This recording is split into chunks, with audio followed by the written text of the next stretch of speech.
Enfocándome nuevamente en esa pregunta sobre el PRI y el pasado del PRI vis-a-vis el futuro de un nuevo PRI. Usted en su libro dice que gobiernos anteriores de su partido tuvieron excesos y hasta corrupción inaceptable. Deme un ejemplo, ¿a qué se refiere? A ver, yo creo que la historia del PRI de 70 años en el gobierno está marcada y más señalada por estos episodios críticos que enfrentó, las crisis económicas recurrentes, las devaluaciones que se tuvieron en algún momento, señalamientos que ha habido sobre algunos actos de corrupción, como los ha habido de todos los partidos políticos. No es solo hablar del PRI, lo ha habido en todos los partidos. Sí, pero digo, el PRI tuvo momentos bastante intensos de corrupción. Pues en 70 años evidentemente ha habido un gran desgaste.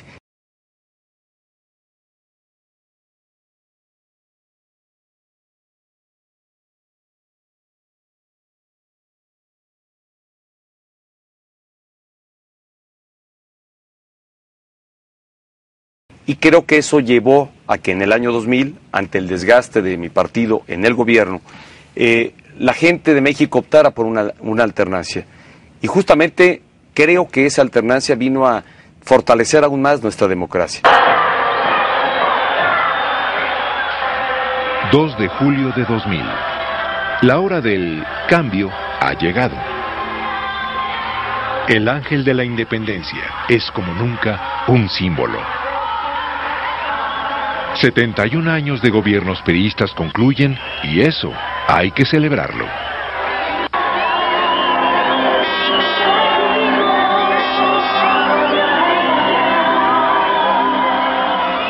Aquí el abanderado del cambio.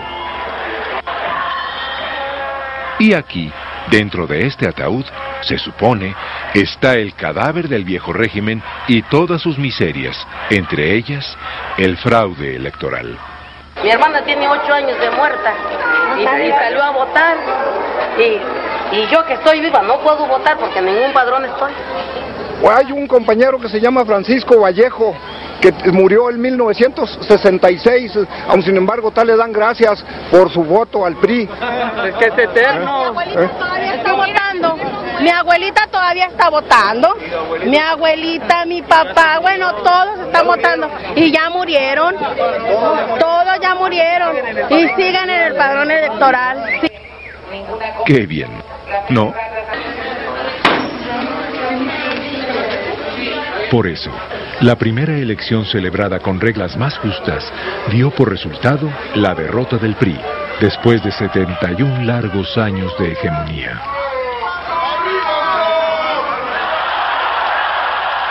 Por eso, el júbilo de tantos.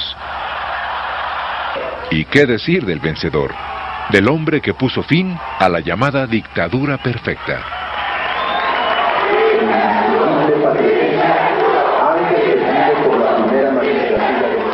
¿Que sí se pudo? ¡Claro que se pudo! ¿Recuerda esta promesa? Mi compromiso es de sacar al PRI de los Pinos. ¿Sacar al PRI de los Pinos? ¿Qué va? Aquí los tiene. Priistas y panistas juntos y felices. Lo mejor de cada casa.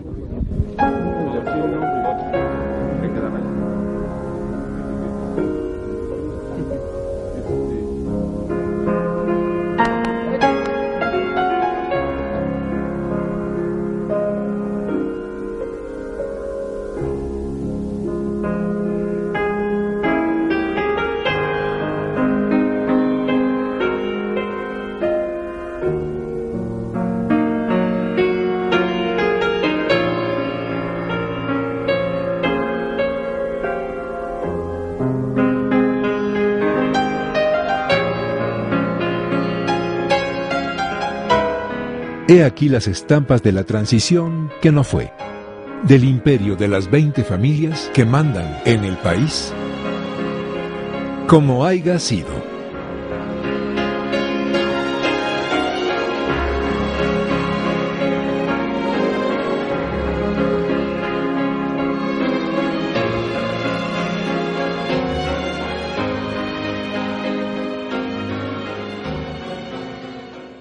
Mira, yo creo que un gran acierto de México y es justamente la consolidación de su democracia. En estos últimos años se ha venido consolidando y fortaleciendo nuestra democracia, y una condición indispensable de toda democracia es la participación equitativa de todos los partidos políticos.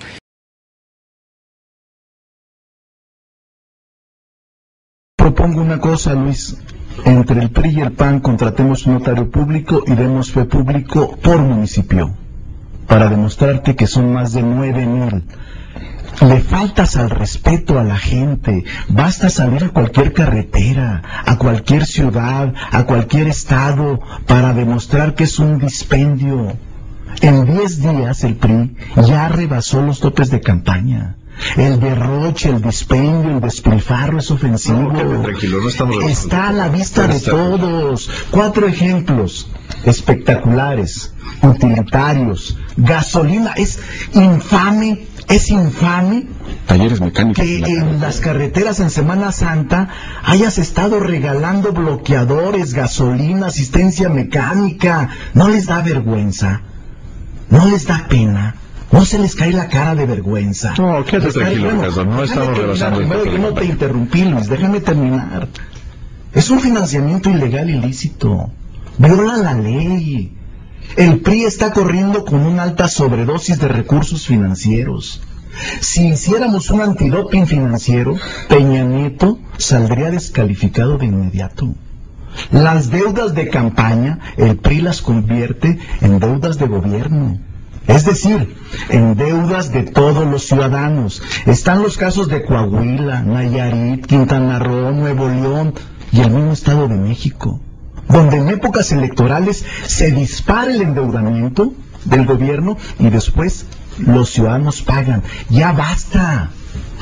Señores ciudadanos, no permitamos que el dinero sea la base del éxito político electoral.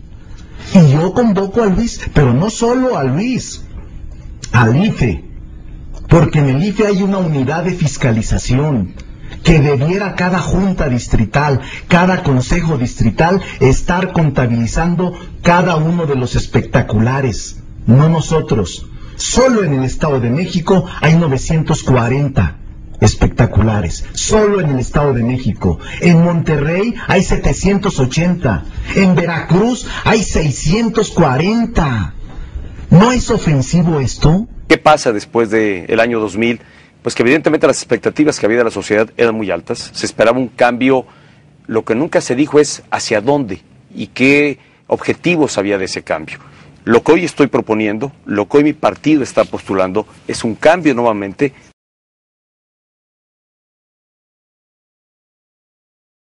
pero responsable y con rumbo. Un cambio que defina claramente a dónde queremos llevar a México, cuáles son las grandes metas. Y déjame hablarte de lo que vengo haciendo en campaña. Para dejar clara esta propuesta que vengo haciendo a los mexicanos, las vengo firmando ante notario público, como lo hice hace 7 años que fui candidato a gobernador del Estado de México. Porque y creo que cumplió cientos de ellos. 608 compromisos. Y además fue acreditando que en mi gestión se fueron cumpliendo esos compromisos. Creo que esto da, en los tiempos de descrédito que hay a la política, que tenemos que recuperar, por cierto, el valor que la política tiene para la transformación de nuestra sociedad. El valor que tiene el firmar los compromisos, primero es que no se olvide, darle certeza y transparencia a lo que estás ofreciendo, y mañana someterte a la evaluación, de alcanzar la aspiración de llegar a ser presidente de México, es someterme a la evaluación de los mexicanos a partir de los compromisos que he venido haciendo y que seguiré haciendo de aquí a que concluya la campaña.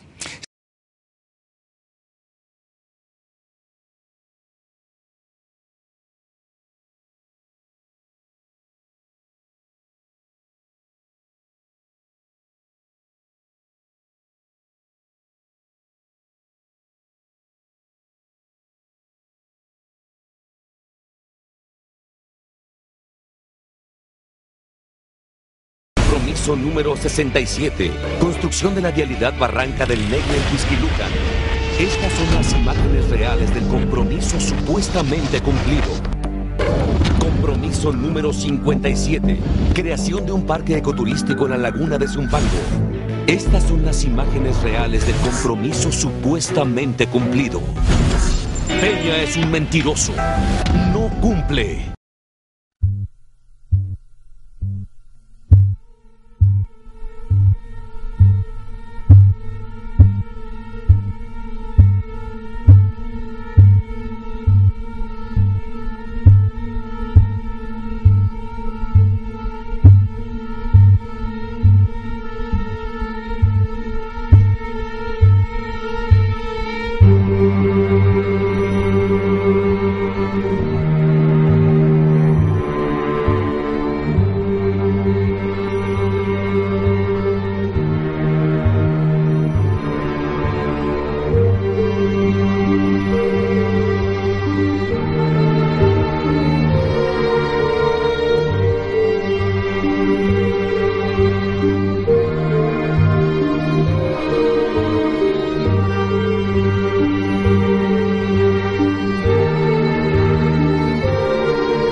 Vamos a hablar sobre algo que usted dice que definitivamente sí ocurrió después del 2006, concretamente, que es la guerra contra el narcotráfico. En su libro, nuevamente citando, usted dice que esa guerra se declaró con valor y buenas intenciones, pero que no funcionó. ¿En qué sería concretamente usted distinto en su política vis-a-vis el narcotráfico? Mira, yo he reconocido el acierto que ha habido en la decisión del gobierno para enfrentar al crimen organizado. Me parece que no es una responsabilidad de partido político alguno, es responsabilidad del Estado mexicano, la cual es irrenunciable porque es obligación al Estado brindar condiciones de seguridad a toda la población. Sin embargo, los resultados no son del todo favorables y lo que ha desencadenado a la estrategia que ha seguido hasta ahora el gobierno, lamentablemente ha sido violencia. Es un saldo de 50,000 mexicanos que han muerto en esta guerra contra el narcotráfico. Creo que la decisión es correcta, hay que mantenerla. Creo que hay que acrecentar el uso de inteligencia y de mayor fuerza por parte del Estado mexicano. Se ha consolidado una policía federal de mayor tamaño a la que se tenía al inicio de esta última administración federal. Había 6,000, hoy se tienen 36,000 elementos y yo me comprometo a acrecentar esta fuerza a más de 50,000 elementos. Tenemos que crear otra policía que sea de alcance o que más bien que permita trabajar en espacios de menor población donde las policías municipales, su capacidad verdaderamente está disminuida y muy rebasada por las fuerzas del crimen organizado. Hay que tener claro, José, que hoy enfrentamos fuerzas del crimen organizado que actúan con mayor sofisticación, con mejor armamento y que el Estado tiene que prepararse para combatir estas fuerzas. Las diferencias de su política o su visión en cuanto a la guerra contra el narcotráfico. ¿Dónde reajustar la estrategia contra el crimen organizado? Primero, en focalizar el esfuerzo a donde hay mayor criminalidad. Y eso habría que hacerlo con inteligencia y con uso de mayor fuerza. Segundo, mayor colaboración entre los niveles de gobierno.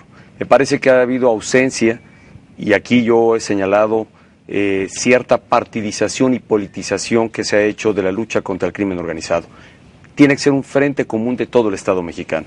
Y en ese frente común, lo que estoy postulando es un frente nacional contra la violencia, para combatir los delitos que más lastiman la convivencia social. ¿Cuáles son? Homicidio, secuestro, extorsión. Y permita que lo interrumpa, porque usted en su libro menciona que el 98% de los crímenes en este país salen impunes. Que es correcto, solamente 2% de los delitos que se cometen, que llegan a ser denunciados, terminan por tener alguna sentencia condenatoria. La impunidad destruye la confianza. Esto nos debe llevar a una reforma a nuestro sistema judicial, que ciertamente ha probado su ineficacia, y lo que postulo en el libro que tú refieres es justamente lo que el Estado, o lo que debe ser el gran reto y compromiso del Estado, hacer que sea más eficaz para darle mayor credibilidad a nuestra democracia, para acreditarla frente a la sociedad.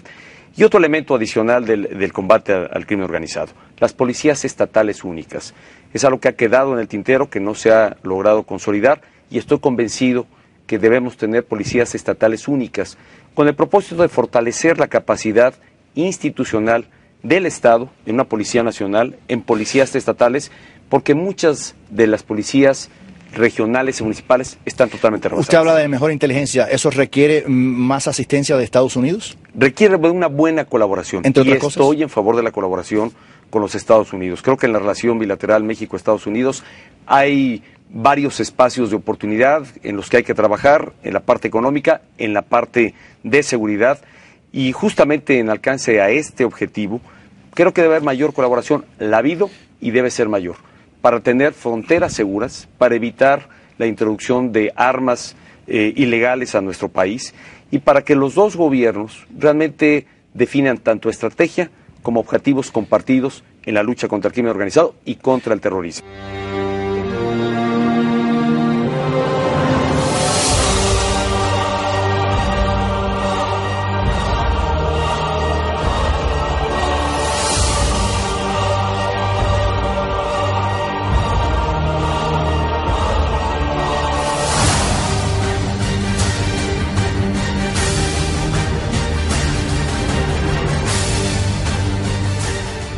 Hay quien dice que la violencia se mitigaría casi de inmediato si se legalizaran las drogas en este país o por lo menos permitir que se distribuyan en Estados Unidos libremente desde aquí. No comparto esta tesis, déjame decirte que he señalado que no la comparto. Sé que hay voces que se han pronunciado por la eventual legalización a lo mejor de la marihuana o de las drogas suaves, como le suelen denominar.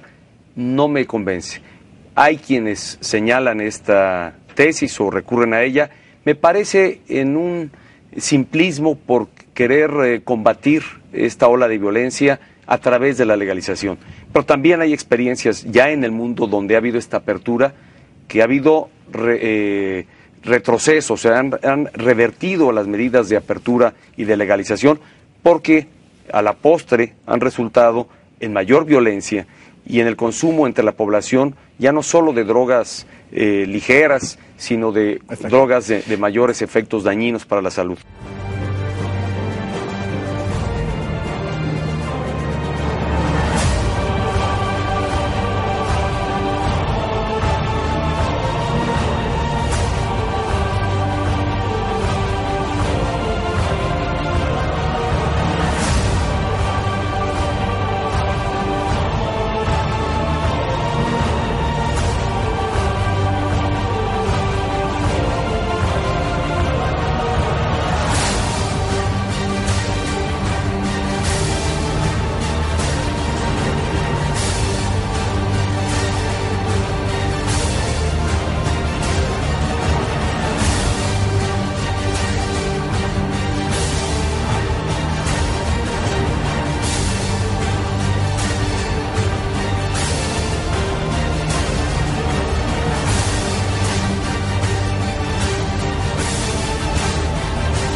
Hablemos economía. Hay quien dice que este país, México, está secuestrado por grupos de empresarios y sindicatos. ¿Es así? Dicen estas personas que eso es lo que no permite el crecimiento económico en este país. Falta un Estado eficaz que determine políticas para que México crezca económicamente y genere los empleos que la población ¿Piensa que está secuestrado por intereses de empresarios y de sindicatos? Veo una ineficacia en el Estado y en el gobierno para realmente articular políticas que permitan realmente que México crezca económicamente. ¿Qué significa crecer económicamente? Generar empleos. México ha tenido el peor desempeño en su economía de los últimos 80 años. Es verdad. Si lo comparas con otros países de América Latina, Brasil, Colombia, Perú, este último ha crecido 3 veces más de lo que México ha podido lograrlo en esta última década. ¿Qué hay que hacer? Alentar la competencia, combatir las prácticas monopólicas, generar mayor crédito. Y yo creo en algo que he venido postulando y que es innovador: la reforma energética. México tiene y el Estado la propiedad de los hidrocarburos que debe mantener, pero debe permitir, para generar mayor infraestructura y mayor inversión en Pemex y con ello lograr una empresa más productiva. Inversión privada. Inversión privada. Internacional. Internacional y nacional, de donde venga, pero que permita hacer de Pemex una empresa más productiva sin que el Estado pierda la propiedad del petróleo y de los hidrocarburos. Usted está proponiendo algo que su partido tradicionalmente, ha pensado que eso es la peor idea de todas. Sí, pero a partir de que lo ha postulado, el partido la ha respaldado. Y el partido la tiene considerada en la plataforma política que inscribió ante la autoridad electoral. ¿Por qué? Porque esto es lo que ha ocurrido en todo el mundo. Brasil ya lo hizo, Colombia ya lo hizo, solo por hablar de países que lo han hecho en la región. Y creo que si nos mantenemos en esta posición ideológica y partidaria, pues simplemente nos estaremos rezagando. México tiene que volver a crecer, tiene que detonar empleos. Ese es el gran reto. Y además estoy convencido que es el crecimiento económico el gran motor para el desarrollo del país en los próximos años. Esta noche vamos a conversar con Fernando Siqueira. Él es director de la Asociación de Ingenieros de Petrobras. Es un hombre que está en México y que pues ha expuesto, ha presentado en diferentes foros la experiencia brasileña en el tema de la apertura de inversiones en materia petrolera. Algunas personas en México están diciendo que Brasil debe ser el ejemplo a seguir para México. ¿Qué dice usted?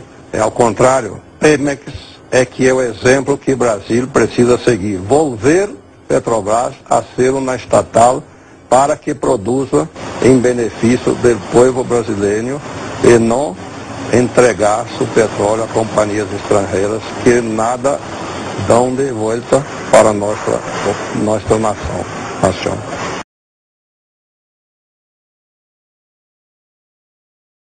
Que nos va a permitir atender de mejor manera el combate al crimen organizado, el combate a la pobreza que se ha acrecentado en 12 millones más de mexicanos. O sea, casi 50% de los mexicanos viven en la pobreza. 57% de los mexicanos. ¿Qué ha ocurrido en los últimos años? Parecía que está marcado esta última administración por el crimen y por la violencia, pero se olvida que en la pobreza que lamentablemente vive nuestro país, el número de mexicanos en pobreza se ha incrementado a 12 millones más de mexicanos en condición de pobreza. Quiere decir que las políticas no han sido suficientes para contener y para revertir esta situación, al contrario, se ha acrecentado. También ha habido una crisis mundial. El número de pobres en Estados Unidos también incrementó. El número de pobres en España, en el mundo entero, ha aumentado en estos últimos años a raíz de esta crisis global que hemos vivido y que continuamos viviendo. Es correcto. Pero usted habla de romper monopolios, etcétera. Denos un ejemplo de cómo sería usted distinto al pasado. Te lo doy ahora, nada más déjame decirte, José, precisamente porque tú lo señalas, que hay crisis en varias partes del mundo, en Europa, en Estados Unidos, México tiene que propiciar condiciones propias y estrategias propias para crecer económicamente y generar empleo. Fortalecer su mercado interno, y esto solamente se puede con reformas estructurales como la que estoy proponiendo energética, las prácticas antimonopólicas. ¿A qué me refiero en las prácticas monopólicas, que tú era la parte de tu pregunta? Creo que debe haber una mayor competencia en todos los ámbitos de la economía, en telecomunicaciones, en distintos sectores de la economía. ¿Por qué razón? Porque eso permite que el mexicano tenga acceso a productos y a servicios en mejores condiciones, de mayor calidad y de mejor precio.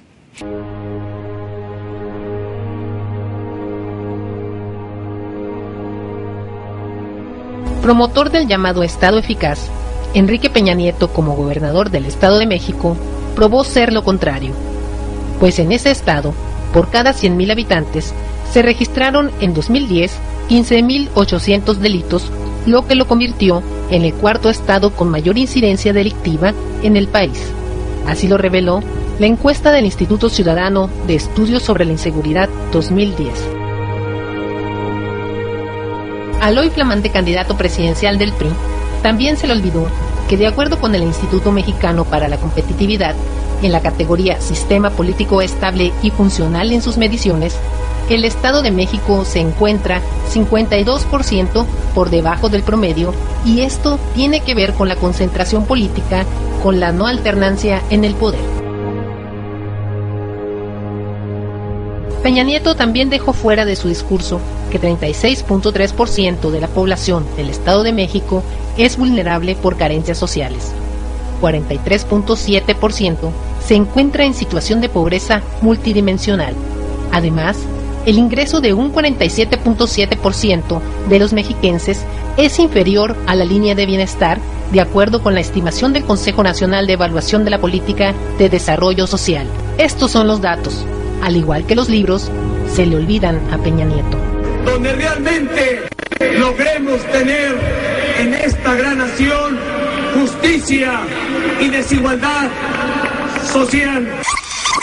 Y desigualdad social. Enrique Peña Nieto y su administración, los índices delictivos y la violencia se multiplicaron en forma incontrolada. La entidad se situó como primera en feminicidios, creció el desempleo, se incrementó el número de pobres, se multiplicó la deuda del Estado, destinó miles de millones de pesos de dinero del erario a campañas de su imagen. Políticamente estaría quizás eliminado.